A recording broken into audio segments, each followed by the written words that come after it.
Hello again, everybody, and welcome one more time to Race Review. I'm Vic Rauter, along with Larry Newber. Today, we've got Race 7 from last year's Export A Inc. Formula 2000 series, and we go back to certainly one of my favorite tracks, and I know it's yours as well, Mont Tremblant, Quebec, Le Circuit.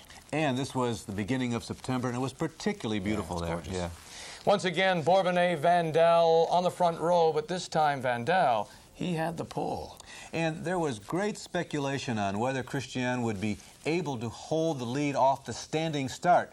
Bourbonnais is known for those fast starts, remember, and at Saint-Air, we had a similar situation. Vandal had to pole, but Claude Bourbonnais caught him and took the lead right at the very first corner. So Christian knew that he needed a very good start here. And Larry, this may be a bit of a surprise. Somebody who did very well in qualifying, Dwight Woodbridge. He qualified fourth. Yeah, Dwight was doing exceptionally well on this season as it progressed. Just to give you some background information here, he's 32, born in Peoria, Illinois. He now lives in Ortonville, Michigan, where he's an engineer with Buick. He's one of those drivers who doesn't have the backing of major sponsors. In fact, he prepared his own car and completed the whole season on a shoestring budget. We'll keep an eye on Dwight here in Race 7 at Mont Tremblant. Welcome to Le Circuit Mont Tremblant for Round 7 of TSN's coverage of the Export A Inc. Formula 2000 Series. And Larry Newber is on pit road. Obviously, everyone's attention is normally focused on the people up front, but there are 39 cars starting this race, and as always, there are many stories back in a Formula 2000 field. Like Jack Arbus here, the Toronto man, he is starting in 18th position. He's had a difficult season coming off of 3 crashes in a row, and he's trying everything to turn his luck around. He's involved this weekend in sports psychological training. He is wired with electrodes and hooked up to a computer, and he hopes that that changes his luck. Now, starting up in 13th position is a very interesting story, a veteran driver. This man right here has entered 5 cars this weekend. It's Jeff Foster. Now, Jeff has also been very competitive so far in 1989, and he hopes that even though it's such a big job to have 5 entries in any particular race, that he can move to the front. He has a long ways to go. But perhaps the most interesting story this weekend here at this racetrack is the man who qualified in 5th position. It's a local driver, actually, Michel Mitier. And Michel is a graduate of the Jim Russell School here at Mont Tremblant. This is the first race he's ever been involved in, the first professional Formula 2000 race, so that standing start is going to be very new to him. And whether or not he can move to the front and get around those twin green and white Export A Inc. cars and the 2 red Swifts, could be a very tall order. We'll see. As Larry says, Le Circuit is home to the Jim Russell Racing School. The chief instructor, Gabriel Chalonnet. In the Formula 2000 car, the front straight obviously is in 4th gear, and so is the first corner, corner 1, which is what we call the vertical corner, with the turning point at the bottom of a dip and the apex 55 feet up the hill and the exit 85 feet down on the other side. The next corner is a right-hand corner in 4th gear, and then right away you're heavy braking for the S's, a right-hand corner, and then right away into the left-hander, and where you're upshifting up through the gears all the way up to 4th gear. Your next corner is turn 6, which is a left-hander, which is taken flat out, put to the floor in 4th gear. And then there's a bit of braking for turn 7, which is also taken in 4th gear. There's a little bit of braking required because there's a bump at the apex, which makes things a little bit interesting from the driver's side. And then you're back up to high speed, approaching turn 8, which is the double apex corner at the end of the straightaway. And that's taken in 2nd gear. And then you're going back up through the gears over the back straight.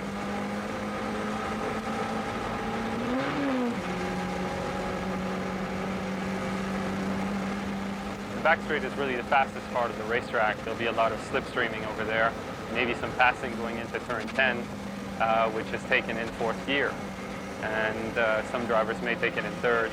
Then it's into the gulch turn, which is a left-hander, and then a very steep uphill up to the bridge turn, which is 2nd gear. And then up again through the gears, up the gearbox, leading up to Namro, which is a very tricky corner, uphill braking zone, and downshift to 1st gear, and then returning to the higher gears and the higher speeds down the straightaway to cross-start finish. 4.2 kilometers in length with an elevation change the size of a 9-story building, a classic race course. Let's run down the starting order on the pole for the 3rd time in 7 races. Christian Vandal beside Christian, his teammate, and the rival, Claude Bourbonnais. On row 2, the top American challenger Jim Vasser in the Lucasfilm Swift, and beside Vasser, Michigan's Dwight Woodbridge is turning into a regular frontrunner here late in the year. Ken Murillo, the American Super V champion, will start from the third row with Michel Mathieu alongside.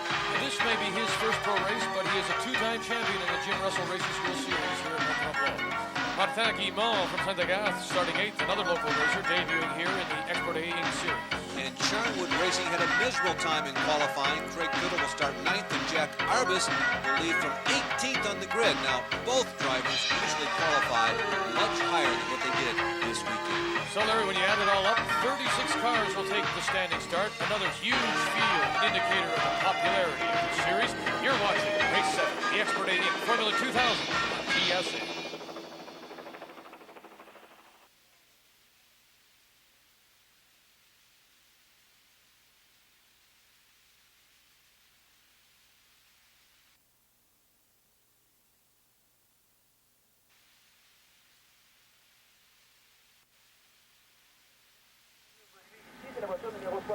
Welcome back to Mont Tremblant for the start. I'm Vic Rauter along with Larry Nuber, and there is the usual pre-race tension. It's like being a diamond cutter. You have to shut out all of the outside influences, be they visual, be they audible, be they simply emotional, and focus your attention on that. The green light and the race is on. And we do have the two Export A Inc. cars on the front row, and it looked like Vandal got this good start on Bourbonnais. Christian Vandal, who has been the primary challenger to the man who has dominated this series. Yes, it was Christian. You can see the green helmet. He is up front, and Claude Bourbonnais is digging for ground. We've got heavy braking. Somebody's on the brakes. It looked like it could have been either Vasser or Murillo in one of their men. You know, most of the drivers can adjust the brake bias on these cars, determine how much braking is up front and how much is in the back. And as the race wears on, they change that. And maybe somebody made the wrong adjustment to start, or maybe they just kind of overcooked going into that right hand. So a good start for Christian Vandal with Bourbonnais right now running in second spot. Screaming tires. Yes, we've got a car off. That is Dave Weizenhoff, the number 67 from Ohio, from Bath, Ohio. He is an SCCA Formula V divisional champion, and he's got a citation back on the track. He's back in the race.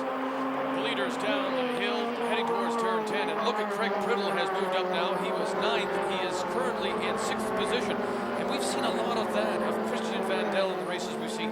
He loves to use all the track, including that apron, as they come up over the crest, under the bridge, and into famous Namaro here at Mont Tremblant. He's pressing a little bit too. That you have to keep in mind. He wants to perform well as the natural comparison between him and Claude Bourbonnais unfolds. And Christian, he's under a lot of pressure too in this season. He's trying very hard. So the current order is Vandal, Bourbonnais, Jim Vasser, Dwight Woodbridge, Ken Murillo, and Craig Priddle. This is only the second time the Lucasfilm drivers have raced here, so I asked the crew chief, Kelly Lowen, are you at a disadvantage here?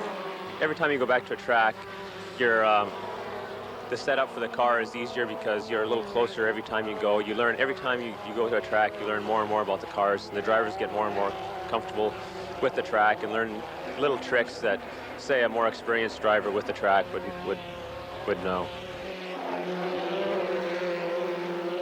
And there you see the two cars of Vasser and Murillo. It continues to be Vandal and Bourbonnais leading up front, and we've seen an awful lot of this so far this year.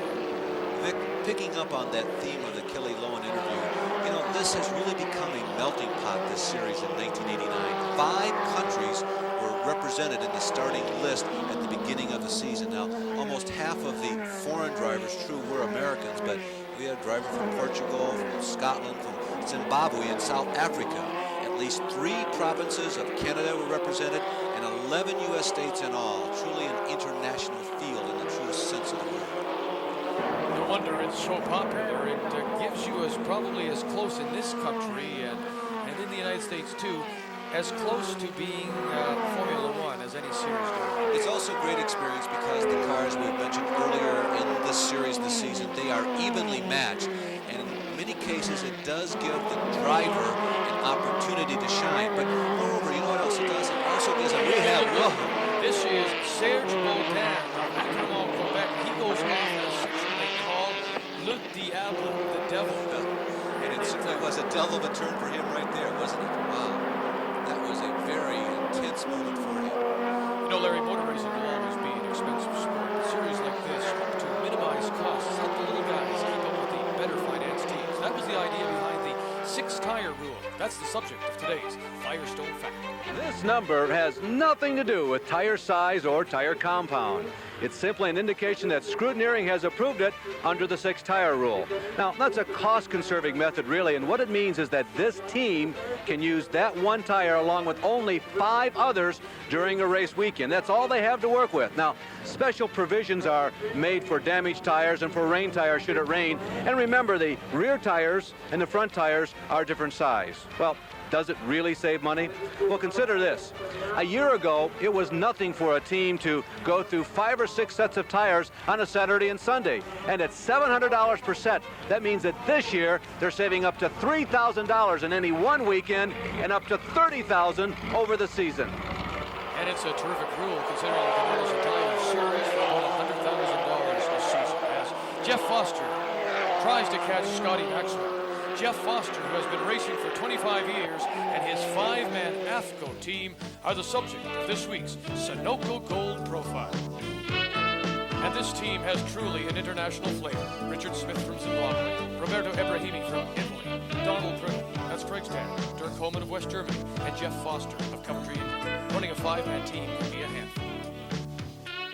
It's extremely difficult from an administrative point of view because every driver has a little bit of an idiosyncrasy unto himself.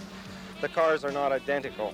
If they were all carbon copies of one another, it would be a lot easier. But because you have to tailor the car to each driver, keeping that under control and remembering what you've done for each driver is a little bit tough sometimes. We struggle to be at the front, but one of the enjoyments to me is that when we do have a good weekend and we have 3 cars in the top 10, I think we've done a good job, and I feel happy about that. Teammate Richard Smith has several African championships to his credit. Obviously, conditions are quite different. Racing in Africa, I think, is like life in general in Africa compared to here or Europe. It's very low-key, low-paced, not nearly as competitive as here. For instance, in a normal single-seater race, and we run a mixture of Formula Vs, Formula Fords, specials, we'd have a grid of maybe 10 cars. That's it. We have 2 very good tracks in the country, and the races alternate between the 2. We normally run 9 meetings a year and get in something like 27 races. But the competitive level is way low. So in a sense, it's extremely difficult coming from Zimbabwe, where we run at a low level with 9 or 10 cars, to come to this level where it's full-time professional racing and you're up against a lot of very quick guys. And whereas the average age of drivers in the series is mid-20s, the average age on this team is 35. I think there's definitely the split there. There's the young drivers who see their full-time professional future and careers in racing, be it 2000, Atlantic, Formula One, whatever. But I think most of them will look at Formula One as the peak. That's what they're trying to get to. Then there's the other level of driver who perhaps would like to make a career of racing, has the talent to do it, but not at the Formula One level. And then perhaps there's a third level of the driver who's just out here purely to have fun. There's quite a few of those. They're having a great time. They're reasonably competitive. But I think the edge between the 3 groups is very distinct. And I think at a pinch, it's always going to go to the youngsters who have their eyes set on Formula One. It's their career. They're going for it. I'm 35. There's no way I'm going to make a career of it like that, but I'm enjoying it. Fairly competitive. I do it because I enjoy the sport, and I feel that I still have enough capability to stay in the game and be reasonably competitive. I'm not suggesting for a minute I have the abilities to win a race, but we can come very close. And Larry, that's exactly what Jeff Foster is doing right now, trying to stay close to Scotty Maxwell. And Vic, Jeff is the kind of guy that every racing series likes to have. Yeah, he brings 5 cars, 5 different entries every week, but he's also very competitive, and he really represents the fabric and, more importantly, the spirit of this kind of racing. And he is essential to have if we want to have a successful series. Let's go inside right now and watch the veteran work.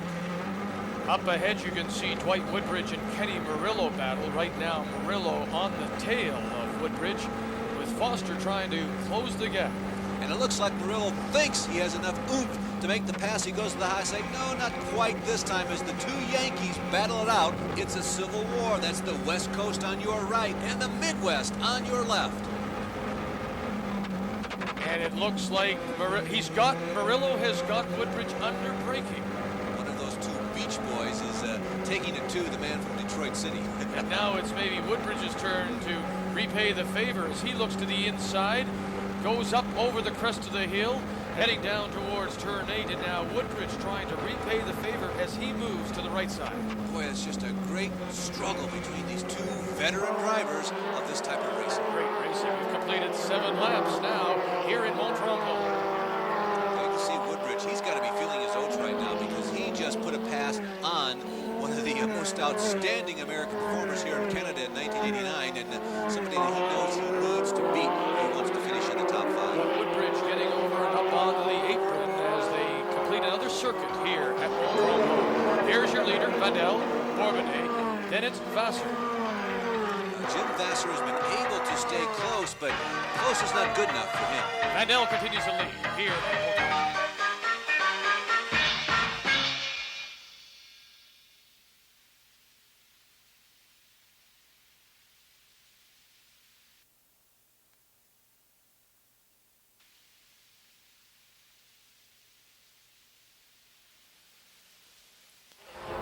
Welcome back to Mont Tremblant. There's your leader. That's Christian Vandal. Followed closely by Claude Bourbonnais. That's Jim Vasser. We just pick them off here, Larry, as they go by.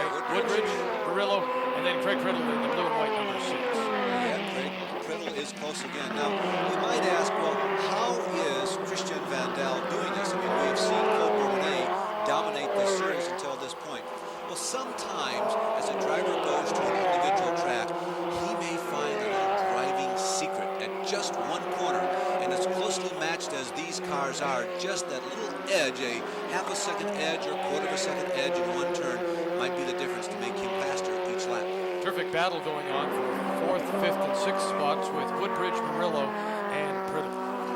You can see by that hill there is a great variety of terrain on this race course. Now they are coming near the kink, which is the subject of this week's Motormaster Mile. It goes to the driver who is fastest from the kink to turn 1. From Ken Murillo's car, you'll be able to see the kink. Now this kink can be taken flat out in 3rd. You upshift to 4th and then set up for the Namaro hairpin. Hard braking on the uphill entrance. Downshift to 1st. The best drivers are able to start accelerating almost immediately turning in. They'll be flat out past the apex, unwinding, upshifting around Paddock Bend. 4th gear, 210 kilometers, and in an F2000 you can take this blind uphill bend flat out. Guts, precision, and smoothness, that's what it takes to win the Motormaster Mile.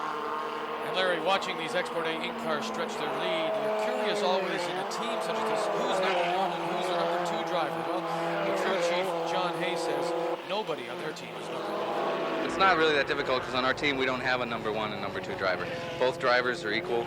We treat both drivers as equals, and we try to set the cars up so they're the same so that we can have a good race. I like to see the cars be equal. You know, I've said I pride ourselves on the fact that we've always give the drivers on our team equal chance to win. Very how different that is from the McLaren team. Senna and Prost are always accusing the others of getting a little bit of an advantage. For certain, there are certain team members assigned to individual cars, and the drivers on the same team will always tell you, well, one of your guys found some secret, didn't tell my guys, and hey, he's supposed to by contract. You never really know. It's a very, very gray area. The leaders go through Namaro as we watch Craig Priddle in his blue and white number 6 continue to chase Kenny Murillo. These cars are all flat-bottom cars. They are steel tubular frames powered by 2000cc Ford engines, and that does tend to make them pretty evenly matched by and large. Now they're coming up on some slower traffic. It's too bad for these guys. We're back at 56. We've got a spin here. This is Mike McCarthy, a 30-year-old from Toronto. But he manages to hold it and get it back on the track. So nice driving by Mike McCarthy. There's your leader, Vandal, Bourbonnais. And look at Vasser trying to get by some slower traffic.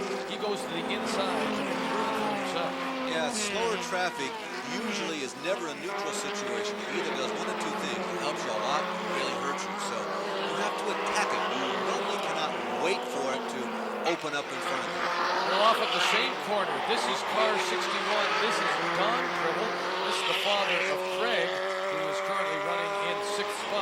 Nice to have that wide apron. Yeah, the father and the 52-year-old father of Greg.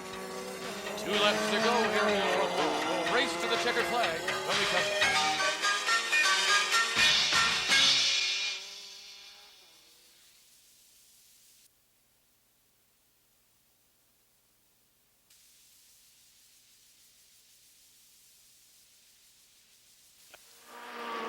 The leader continues to be Christian Vandal. Second place, his teammate Claude Bourbonnais. Welcome back to Tremblant, everybody. Vic Rutter along with Larry Newbert. The final moments of this race at Blister. Murillo has finally gotten around Woodbridge. He has been chasing him for the last 15 minutes, and finally, Ken Murillo has brought about a disappointment for this 32-year-old engineer from Ortonville, Michigan. So Woodbridge drops back to 5th as we are now on our last lap.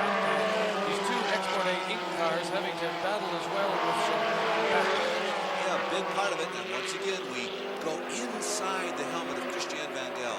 See how comfortable his lead is. He is not racing any other driver on the track right now. He is racing himself.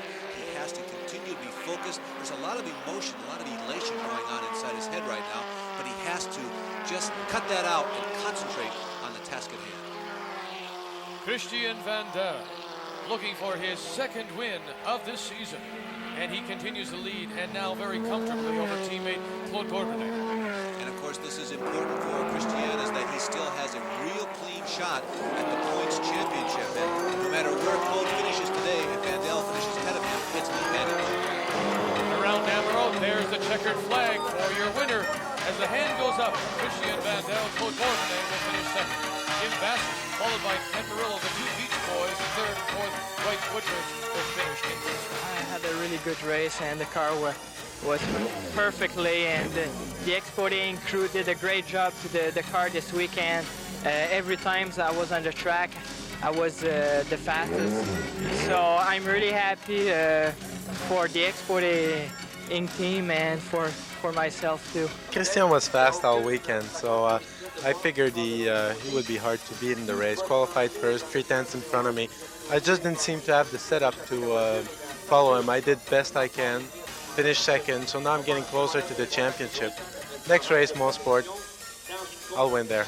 Dwight, what is the difference? We've seen those green and white Export A Inc. cars running and the 2 Swifts of Vasser Murillo. Is it dollars and cents? There's a lot of it that's dollars and cents. That gives them the opportunity to test. I haven't done a single test day all year, and that definitely helps. But I try to do my best in preparing the car and getting the track ready to go. This must give you great impetus going to the last 3 races of the year. You must be ready to leave and race right now. It sure is. I feel great, and you know, I proved I can do it here. I belong up here, and I can go quick. And checking the championship point standings, Claude Bourbonnais continues to lead by 18 points over teammate Christian Vandal. Scott Maxwell is currently 6th, and look at Jeff Foster. He is in 8th position. You've had better races. I have, yes, I have. What was the difference? Qualifying position more than anything else, I think. If you start halfway back, you're going to make some ground if you're a reasonable driver, but you can't substitute for being at the front. Not in this class, it's too close. So it's a day of mixed emotions at the Avco team with a 9th finish by Jeff Foster, also an 18th and 23rd, and 2 of the cars crashed out of the race. Now here are the emotions in victory lane. And Larry is a very happy Jim Vasser, who wins the Motormaster Line Award, of the big check, $10,000, and the Sunoco Gold Cup goes to Christian Vandal. Claude Bourbonnais is 2nd. Jim Vasser finishes 3rd. That's great. Look at that, eh? Larry Christian Vandal, for the 2nd time in the series, leads from wire to wire, flag to flag, and even the king himself, Claude Bourbonnais, couldn't catch him. And more important, Vic, with that win, Christian has put himself back into serious contention in that championship hunt.